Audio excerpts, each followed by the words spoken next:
servicio eficaz.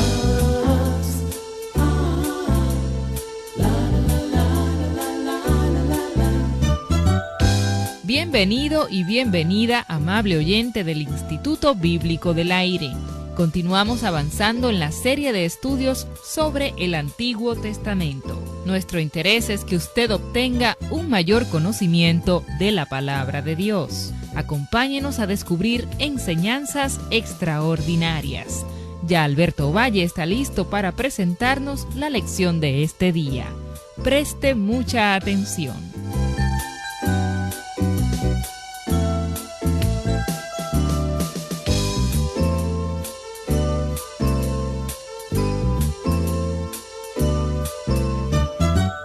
Hemos llegado a un lugar en nuestro estudio del Antiguo Testamento donde estamos estudiando la segunda parte esencial de esta parte de la Biblia. Hay dos partes del Antiguo Testamento que son realmente la esencia del Antiguo Testamento, basado en su perspectiva del Nuevo Testamento cuando éste mira hacia atrás, hacia el Antiguo Testamento. Y estas dos secciones del Antiguo Testamento que son esenciales son la ley y los profetas. La ley está compuesta por los primeros 5 libros de la Biblia y los profetas son los libros que estamos comenzando a estudiar. Los profetas comienzan con Isaías y terminan con Malaquías. Y algunas veces el Nuevo Testamento se refiere a Moisés y los profetas o solo se refiere a los profetas. Cuando la Escritura en el Nuevo Testamento se refiere a la parte profética del Antiguo Testamento, no se refiere a todos los profetas que vivieron, como Elías y Eliseo, o aún Moisés y David, sino a aquellos profetas que escribieron libros, la literatura profética. Es esto a lo que se refiere la Biblia. Una de las referencias en el Nuevo Testamento que muestra la importancia de esta parte del Antiguo Testamento es esa historia de Jesús en el capítulo 16 del Evangelio de Lucas. Recuerde cuando él contó la historia sobre el hombre rico y Lázaro. Cuando el hombre rico se halló en el infierno, viendo que esto era irrevocable y que no podía hacer nada, recuerde que él dijo: permite que Lázaro vaya y les advierta a mis 5 hermanos, para que ellos por lo menos no tengan que venir a este lugar de tormento. Y la respuesta que recibió el hombre rico fue: a Moisés y a los profetas tienen, que los escuchen a ellos. Y el hombre rico replicó: pero, padre Abraham, si alguien se levantara de los muertos, entonces oirán. Y la respuesta fue: si no oyen a Moisés y los profetas, ¿cómo pueden oír a alguien que se levantara de los muertos? Esto pone un gran énfasis y le da una gran importancia a esta parte de la Escritura, los profetas. De parte del Señor Jesucristo esto fue un gran cumplido. Él está diciendo aquí que los libros proféticos son sobrenaturales. Están llenos de profecías sobrenaturales, de enseñanzas sobrenaturales, de predicciones que se cumplen al pie de la letra, aun cuando han sido dadas cientos de años antes. Esto es sobrenatural. Así que lo que Jesús quiere decir es que ustedes creen en lo sobrenatural o no creen. Si no creen en los profetas, tampoco creerían a alguien que se levantara de los muertos. Los profetas son así de sobrenaturales. Ya hemos establecido la perspectiva de los profetas hace algunas lecciones atrás. Dijimos que la función de un profeta, por lo menos una de las funciones, era dar a conocer los problemas u obstáculos que interferían la obra de Dios, para que ese obstáculo fuera eliminado y la obra de Dios pudiera continuar. Por esto es que los profetas aparecen en este período particular de la historia hebrea. En nuestra primera sesión sobre los profetas dijimos que todos estos profetas que escribieron libros vivieron y aparecieron en la historia hebrea desde el 800 a.C. hasta el 400 a.C. aproximadamente. Este fue un periodo muy problemático de la historia hebrea porque este fue el tiempo en que ocurrió la invasión asiria y conquistaron el reino del norte y se los llevaron cautivos. Este es el mismo periodo cuando ocurrió la cautividad babilónica y trajo la conquista y el cautiverio del reino del sur. Estos fueron entonces grandes problemas para el pueblo de Dios. Y antes de que el pueblo de Dios tuviese estos grandes problemas, Dios levantó a los profetas para que les advirtieran. Una de las razones por las cuales los profetas aparecen en este periodo también es que su profecía es la manera que Dios usa para advertir a su pueblo del juicio que habrá de venir. Estos dos cautiverios, el asirio para el reino del norte y el cautiverio babilónico para el reino del sur, fueron el juicio de Dios, y Dios siempre advierte por medio de los profetas antes de traer el juicio sobre su pueblo. El primer profeta que comenzamos a estudiar fue el profeta mayor Isaías. Mayor porque este libro es más largo que cualquiera de los otros, y mayor también porque él fue quizás el profeta de los profetas. Al llegar a estos profetas, usted necesita entender el marco histórico en el que ellos viven. Y la manera en que la literatura profética nos da eso es que en los versículos introductorios de estos diferentes libros proféticos nos dice quiénes fueron los reyes que gobernaron cuando este profeta actuó y tuvo su ministerio.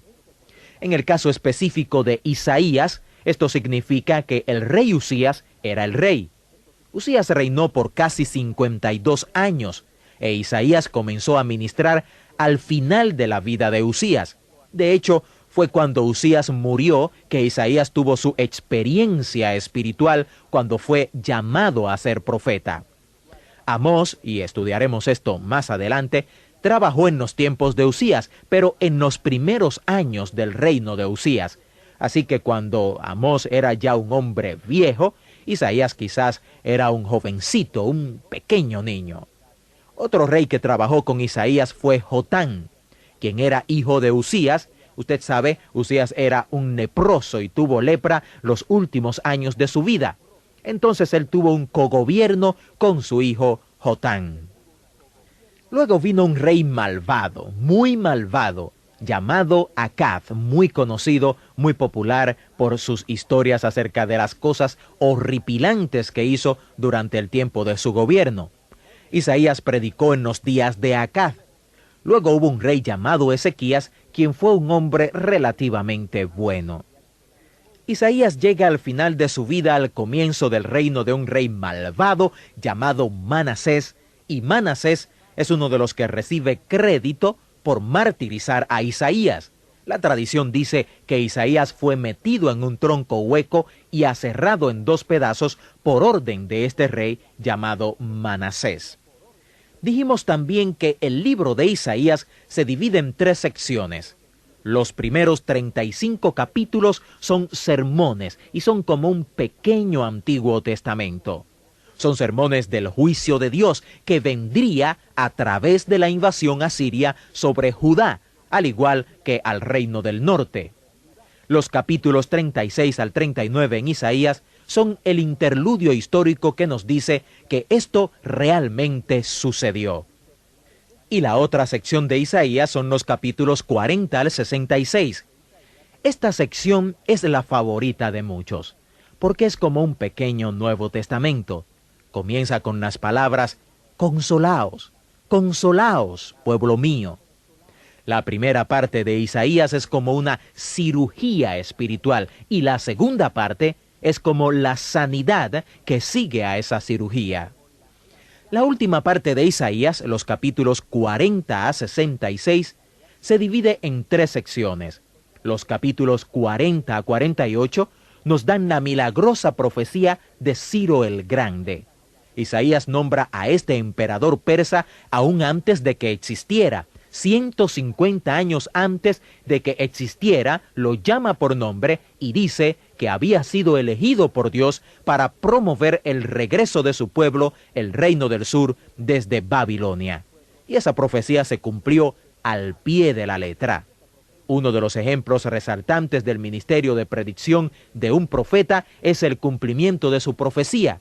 Así que el sello de la autenticidad de Isaías podría muy bien ser esta profecía que nos da acerca de Ciro, aunque tenemos, por supuesto, las grandes profecías mesiánicas que vamos a tratar en nuestra próxima lección. La segunda parte de esta segunda sección de Isaías enfoca la cruz de Jesucristo. Y luego, la tercera parte enfoca la venida de Jesús, la primera y la segunda venida del Señor Jesucristo. De esta manera podemos tener un compendio resumido de todo lo que envuelven estos 66 capítulos del libro de Isaías. Hemos repetido algunas cosas que ya hemos dicho en anteriores lecciones para que usted pueda refrescar su mente y a través de ello plasmar en su corazón el mensaje de este gran profeta, sin duda alguna, uno de los grandes profetas que tenemos en la Biblia, la palabra de Dios.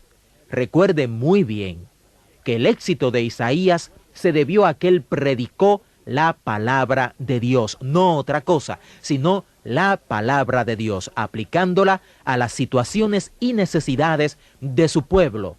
Y la promesa en Isaías, repetimos, se cumplió. La palabra de Dios no volvió vacía, sino que hizo lo que Dios quiso. Hasta aquí la enseñanza de hoy en el Instituto Bíblico del Aire. Esperamos que lo aprendido en esta lección le sea de mucha ayuda y que pueda seguir cada edición en este interesante recorrido por el Antiguo Testamento. Entre tanto, confiamos que nos escribirá para dejarnos saber en qué forma este programa es de bendición a su vida. Tenemos disponibles materiales que acompañan esta serie de estudios que usted puede solicitar y recibir completamente gratis a vuelta de correos. Escríbanos al Instituto Bíblico del Aire, apartado 2805, Miami, Florida, 33265, Estados Unidos, o al correo electrónico iba@transmundial.org. Dios le bendiga y hasta nuestra próxima clase. Instituto Bíblico del Aire, capacitando para el servicio eficaz.